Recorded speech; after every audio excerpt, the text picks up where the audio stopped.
this evening. There may be no August vacation for the nation's students as the Ministry of Education addresses learning loss.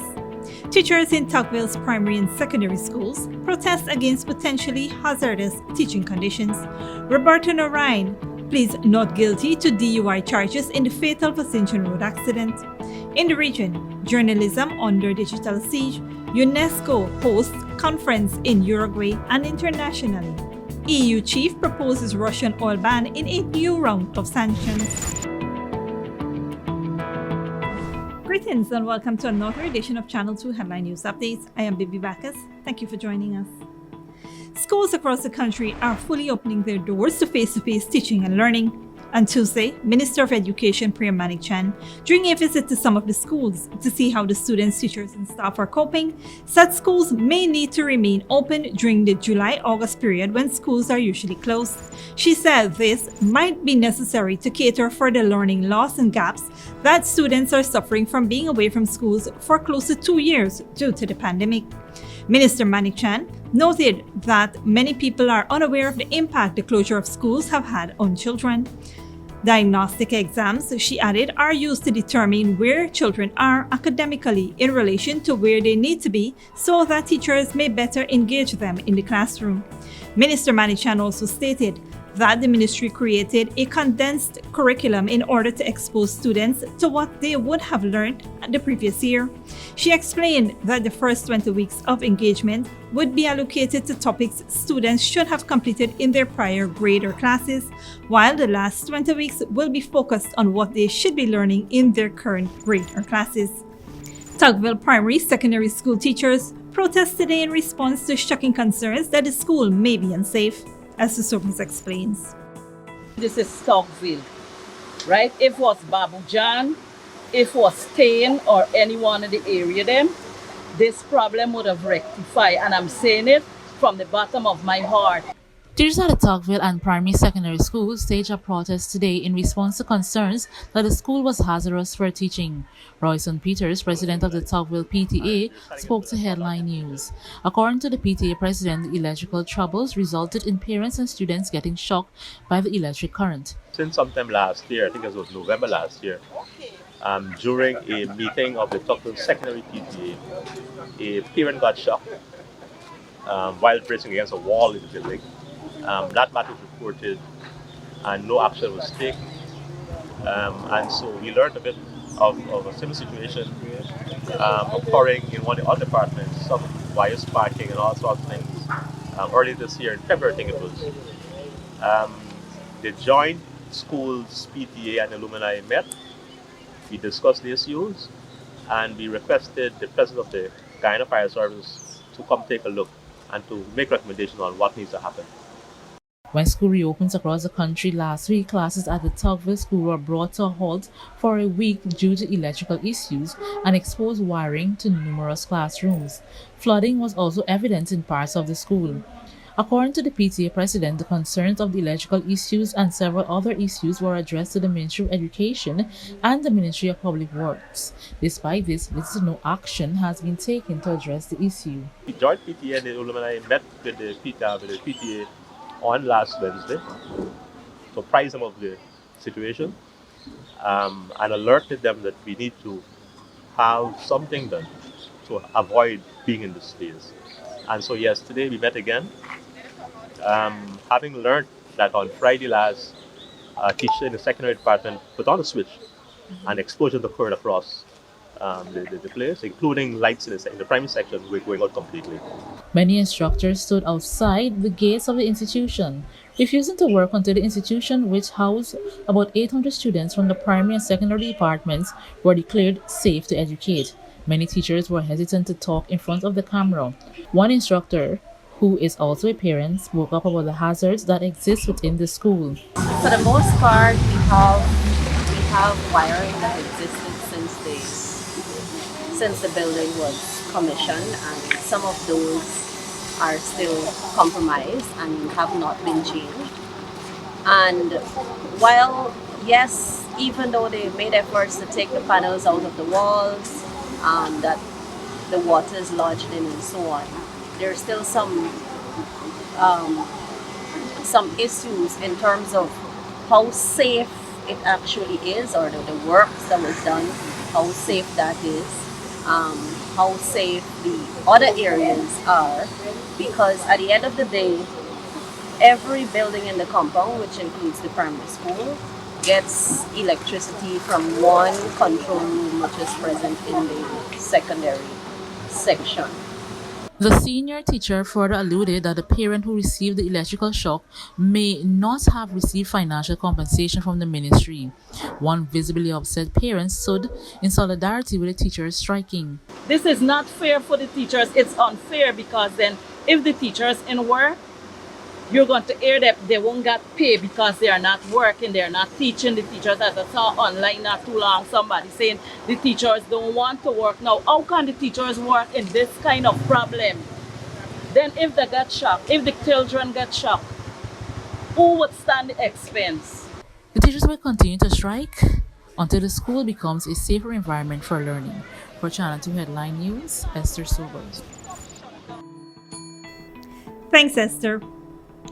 On Tuesday, Minister of Home Affairs Roberto, Acting Commissioner of Police Mr. Clifton Hicken, and Traffic Chief Superintendent Ramesh Ashram met with the heads of private security firms and services to begin a discussion about how they can be more professional and adhere to established rules and guidelines. Minister Ben, in his remarks, urged the proprietors of the private security firms to ensure professionalism is maintained and that there should be continuous improvements in the quality of service offered to clients. Security firms, he noted, must be licensed and have a clear understanding of what is expected of them. The minister also informed the representatives that he is prepared to revoke the license of any private security firm found in breach of the law. Traffic Chief Superintendent Ramesh Ashram spoke about the use of sirens and flashing lights on security vehicles. Mr. Ashram made it clear that security vehicles are not categorized as emergency vehicles, such as those used by the police force, fire services, and ambulance. Hence, the private security services need to comply with the road rules and regulations and not have sirens or flashing lights on their vehicles. If caught, Ashram said, it would result in the revocation of their motor vehicle certification of fitness. Commissioner of Police Acting Clifton Hicken emphasized the importance of having private security firms and the critical role they play in partnering with the police force to ensure a safer society for all Guyanese. Mr. Hicken said, there are instances where security firms have had their officers exposing large weapons while on duty. This has the potential to create a hostile situation within civil society. It can also have negative implications for Guyana's tourism sector and the general safety of citizens. The top cop said, there must be professionalism, especially when it concerns the handling of firearms. Mr. Hicken also encouraged the proprietors of the private security firms to conduct frequent training within their organizations to enhance efficiency and customer service and maintain a standardized employment procedure. He told the gathering that there must be a positive change in behavior, posture, and professionalism in all private security services in Guyana. Stick around after the break. Police sting operation. Parfait Harmony man was arrested for selling a handgun to an undercover cop, and Roberto Narine pleads not guilty to DUI charges in the VLISSENGEN road accident.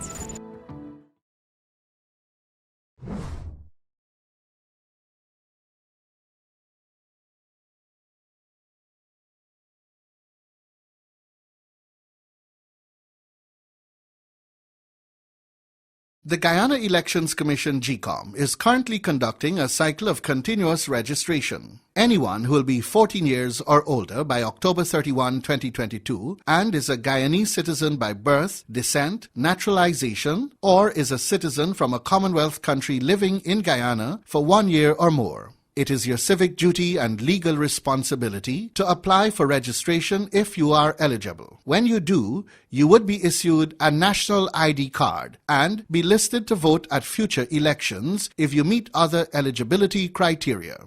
Persons could be fined or sent to prison for refusing to apply for registration. Registration will end on May 29, 2022. For further information, please contact GECOM on hotline numbers 225-5868, 225-5808, or visit the GECOM website at www.gecom.org.gy. At John Lewis Styles, we carry only first quality men's and women's clothing, footwear, and accessories. As authorized dealers, our items come directly from the manufacturing brands and are available in all sizes and colors. What we sell was never on display in another store. It's time you know the truth about what you buy. Come visit us on Waterloo Street. John Lewis Styles. Simply different. Good girl forget things.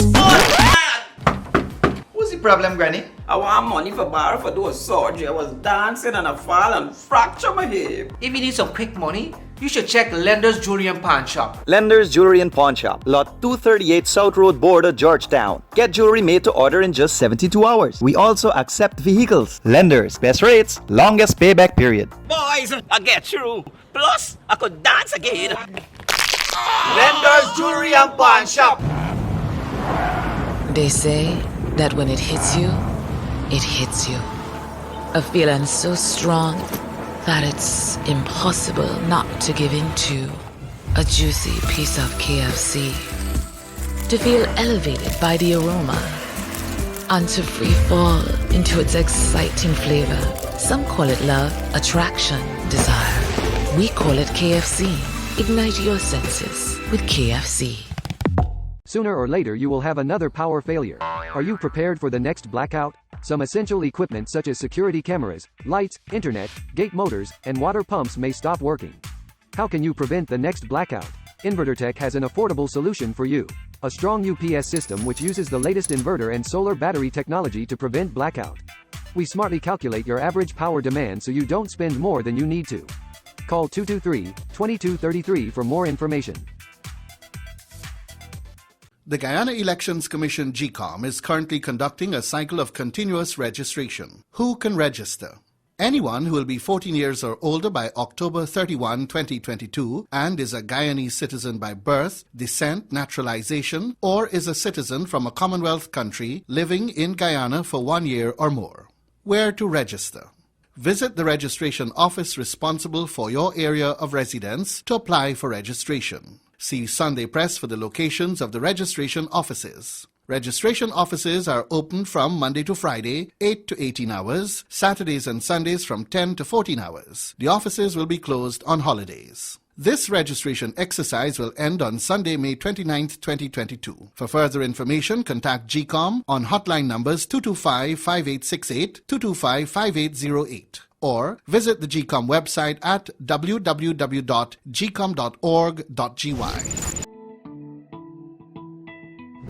Welcome back. Police ranks at the La Parfait Harmony Police Station arrested a male resident of the community after he agreed to sell a .38 revolver for $150 Ghana to an undercover policeman on Tuesday, May 3rd. The ranks, acting on information received of a firearm for sale, went to a location at Parfait Harmony on the west bank of the Marara, where the undercover rank approached the man and told him he was interested in buying the firearm. The price of $150,000 was set. The man left and went into his home and returned with a black plastic bag that he handed over to the rank, which contained a .38 revolver with 4 matching rounds of ammunition. The man was immediately arrested and escorted to the La Parfait Harmony Police Station, where he remains in custody. The firearm was lodged as further investigations are ongoing. An intoxicated driver involved in an accident on Vincent Road last weekend was released on bail after rejecting one of the charges. Esther Sobers has more details. 37-year-old Roberto Narine, the driver involved in the fatal accident at Sandy Street and VLISSENGEN Road, who claimed the life of 27-year-old Ian McDacy, was charged with driving under the influence of alcohol and driving an unlicensed vehicle when he appeared at the Georgetown Magistrates Court on Tuesday, May 3rd.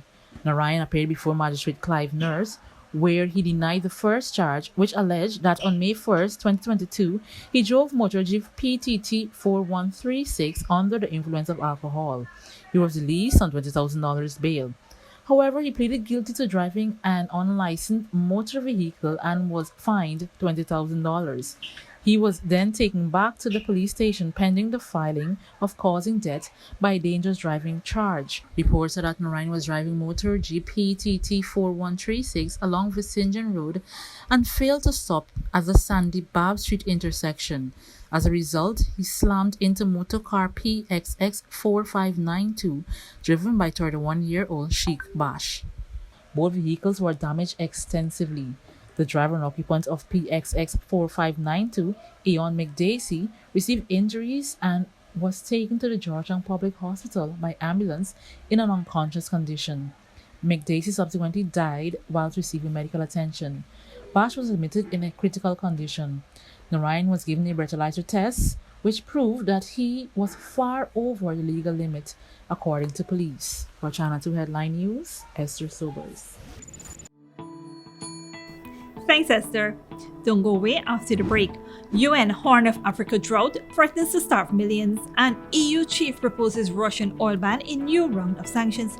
But before that, here's the Bridge Retraction schedule sponsored by Antique and Modern Concrete Molding Establishments.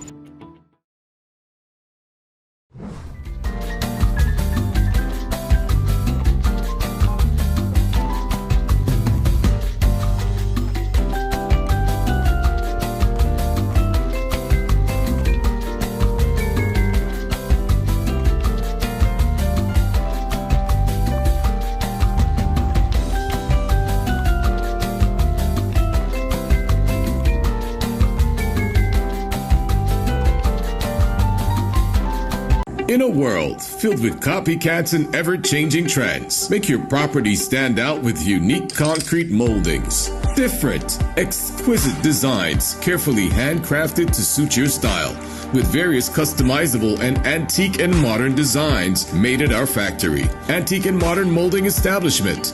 We make your property outstanding. We make and install all moldings anywhere in Guyana. The best quality, affordable prices, on-the-spot quotes, and no hidden fees. Call us or WhatsApp us at 684-5050 or email us at modernestab@gmail.com. Antique and Modern Molding Establishment, made to stand out.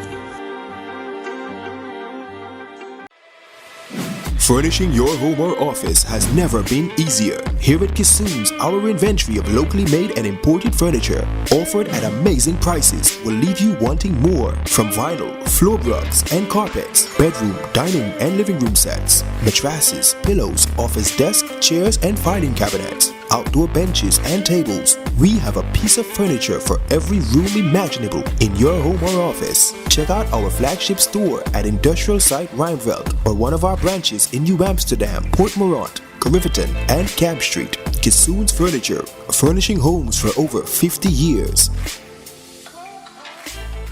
The Guyana Elections Commission GECOM is currently conducting a cycle of continuous registration. Who can register? Anyone who will be 14 years or older by October 31, 2022 and is a Guyanese citizen by birth, descent, naturalization, or is a citizen from a Commonwealth country living in Guyana for 1 year or more. Eligible persons can apply for new registration if you were never registered, name change if you have changed your name since you were registered, correction if registration information is incorrect, and transfer if you have changed your address since you were registered. See Sunday Press for more details. This registration exercise will end on Sunday, May 29, 2022. For further information, contact GECOM on hotline numbers 225-5868, 225-5808, or visit the GECOM website at www.gecom.org.gy. Sooner or later you will have another power failure. Are you prepared for the next blackout? Some essential equipment such as security cameras, lights, internet, gate motors, and water pumps may stop working. How can you prevent the next blackout? InverterTech has an affordable solution for you. A strong UPS system which uses the latest inverter and solar battery technology to prevent blackout. We smartly calculate your average power demand so you don't spend more than you need to. Call 223-2233 for more information. When you need money and you gotta get it fast, Creative Jewelry and Pawn Shop is the place for that confidential transaction in a quiet and secure location. You'll get the highest value per pennyweight for your gold and also enjoy the lowest interest rates and longest payback period too. Yes, for that instant transaction to solve a pressing financial problem. That Creative Jewelry and Pawn Shop, 46 Boyle Place, that's between the Ministry of Housing on Brick Dam and White Castle Fish Shop. Be your first and only choice. Creative Jewelry and Pawn Shop, safe and sound, solid and secure, always there for you. Telephone 231-7878 and 223-8955. Welcome back. Now we take a look at news in the region and around the world. Journalists, safety, the digital era's impact on freedom of expression and access to information and privacy are being discussed at the conference. Journalists in countries like Myanmar, Mexico, and Uganda says it is harder than ever to do their job safely. Many face violence and persecution. Al Jazeera's Teresa Bow reports. Technology like never before is being used to curtail freedom of speech around the world. Mal and spyware, artificial intelligence and social media have become the chosen tools by governments to suppress dissent. Khadija Ismailova was a victim of the spyware Pegasus, which was developed by an Israeli company. She was detained for over a year in her country, Azerbaijan. Then I saw the list of the numbers, like 99 numbers from my phone book were in that list. So 99 people whom I know were in that list. They've been affected too. And those were not only journalists and lawyers. Those were also activists, political activists, whose numbers I had. Hundreds of people have gathered in the Uruguayan coastal city of Punta del Este in an effort to help find ways to protect freedom of speech. This conference is hosted by UNESCO, and the theme of this conference is journalism under digital siege, which shows the magnitude of the problem, how journalists are not only at risks in war zones or conflict areas, but also are subject to online harassment and surveillance. And that's why hundreds of journalists, members of international organizations, and many others have gathered here to try to prevent technology from being used to persecute free media. The war in Ukraine and the unprecedented number of journalists who have been killed in Mexico this year serve as a stark reminder on World Press Freedom Day that journalists around the world are facing an extraordinary level of threats. Andrei Vatsunet has been in exile for a year. He was forced to flee Belarus when the government of Alexander Lukashenko began a crackdown of civil society and media. There's over 1,000 political prisoners in jail. There are lots of people who are in prison who are not allowed to have visitors, while lawyers cannot even pass them a letter. And at the same time, there is a group who are not in prison, but are always afraid that the next morning they can be arrested and can be imprisoned. Finding solutions is a central part of the event. People like Irene Khan have proposed a moratorium on the sale of surveillance technology that's being used by state and non-state actors around the world. What we in the United Nations are calling for is a moratorium, a ban, a temporary ban on any use, transfer, sale of this kind of intrusive electronic surveillance, and then use that time of the ban to strengthen national laws, to strengthen international laws on trade. And the reason why we want this moratorium put on is because we know journalists themselves have exposed stories about how lives are being threatened, individual lives are being destroyed. Journalists are trying to adapt to surveillance and digital attacks.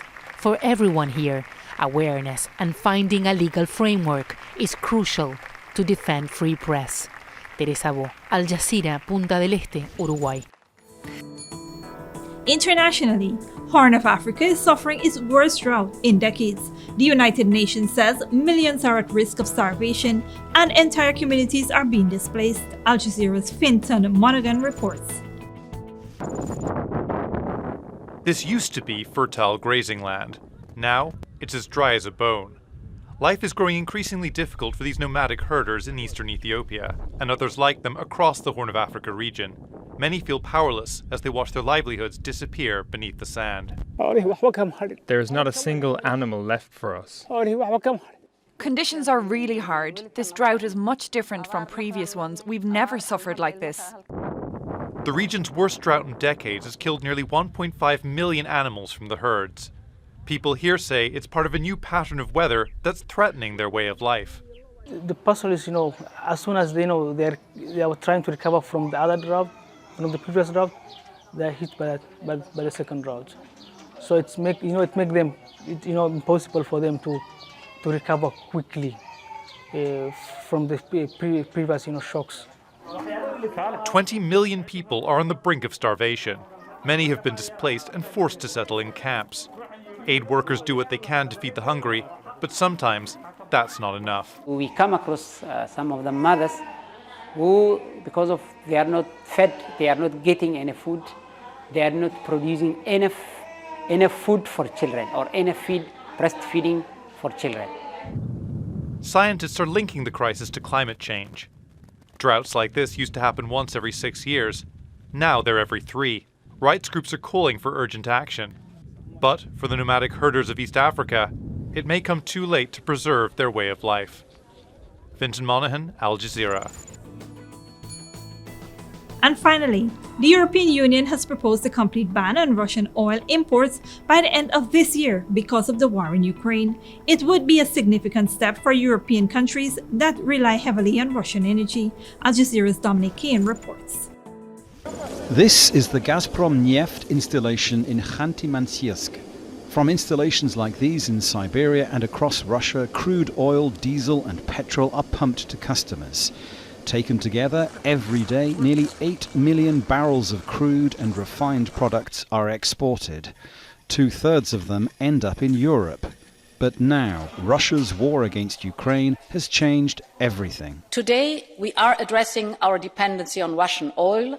And let's be clear, it will not be easy, because some member states are strongly dependent on Russian oil, but we simply have to do it.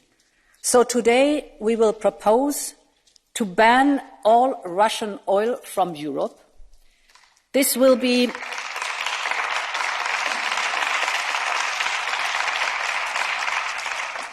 a complete import ban on all Russian oil, seaborne and pipeline, crude and refined. But in order for this to happen, it will need the support of all EU member states. Some are highly dependent on Russian oil and are strongly resistant to all-out embargoes. The Hungarians say what matters most to them is protecting their economy and people. War is going on, and as a consequence, prices are rising in the whole of Europe. There are signs of a serious crisis of energy, and the European economies are facing miseries, and we are not yet out of the age of epidemics. On April 3rd, people made a clear decision that they expect the leaders of the country to defend them and Hungary from these dangers. The new sanctions proposed in Strasbourg will also target several large Russian banks and other financial institutions. We finally de-SWIFT Sberbank. Sberbank is the largest Russian bank. It holds round about 37% of the whole banking sector. And we will also de-SWIFT 2 other major banks in Russia. By that, we hit banks that are systemically critical to the Russian financial system and Putin's ability to wage destruction. The notable absentee from all this is Russian natural gas. In a sense, it's the elephant in the European living room. Too big to be ignored, but also too big unilaterally to be done away with without seriously damaging economies across this continent.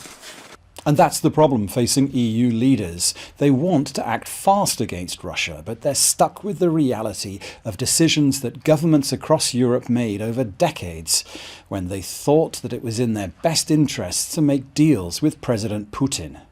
Dominic Kane, Al Jazeera, Berlin. And that is it for today's regional and international news. Here now to your 3-day weather forecast.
And that is all for this edition of Channel 2 Headline News Update. Tune in on Friday at 5:30 p.m. for another episode. Be sure to subscribe, like, and follow us on Facebook and YouTube. Until then, please take care of yourself and each other.